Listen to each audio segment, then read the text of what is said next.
కొన్నిసార్లు ప్రభువుని అంగీకరించినా కూడా, ప్రభు దగ్గరికి వచ్చాము అని చెప్పుకుంటూ కూడా కొన్ని రకాల బంధకాలను మనల్ని బంధించేస్తుంటాయి. కోపం కావచ్చు. కొన్నిసార్లు ప్రభువుని అంగీకరించి నువ్వు 10 సంవత్సరాలు అయింది కానీ ఇంకా నువ్వు కోపాన్ని విడిచిపెట్టలే. ఆ కోపంతో నువ్వు హాని చేసుకుంటున్నావు, కుటుంబాన్ని హాని చేస్తున్నావు. అసూయ ఇంకా మానల, నువ్వు అసూయ పడ్డం నీకు అలవాటైపోయింది. ఎవరైనా నీ కళ్ళ ముందు కొంచెం మంచిగా తిరుగుతుంటే ఓర్వలేకపోతున్నావు.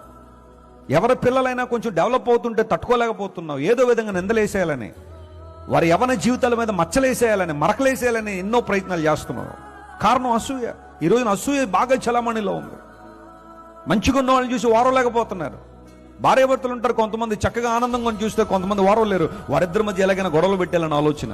ఎంతో మంది భార్యాభర్తలు ఏడుస్తున్నారు, నా భార్య అంటే నాకు ఇష్టం అండి, నా భర్త అంటే నాకు ఇష్టం అండి, కానీ మా చుట్టూ ఉన్న వాళ్ళు బతకనివ్వట్లేదండి. వెస్లీ గారు వాళ్ళ కుటుంబ సభ్యులే కావచ్చు, అత్తమామలే కావచ్చు, తల్లిదండ్రులే కావచ్చు, టూ మచ్ ఇన్వాల్వ్మెంట్ భార్య భర్తల్లోకి వచ్చేసి కుటుంబాలు పాడు చేస్తున్నారు. జాగ్రత్త సుమాని. కుమారుడికి పెళ్లి చేసిన తర్వాత అతను ఒక ఇండివిజువల్ అనే విషయం నువ్వు గుర్తుపెట్టుకోవాలి. ప్రతి చిన్న విషయాన్ని కంట్రోల్ చేసేసి నువ్వు వారిని గుప్పెట్లో పెట్టేసుకోవాలని ఆలోచనలో వారిని ఇబ్బంది పెడుతున్నావు. ఆలోచించే.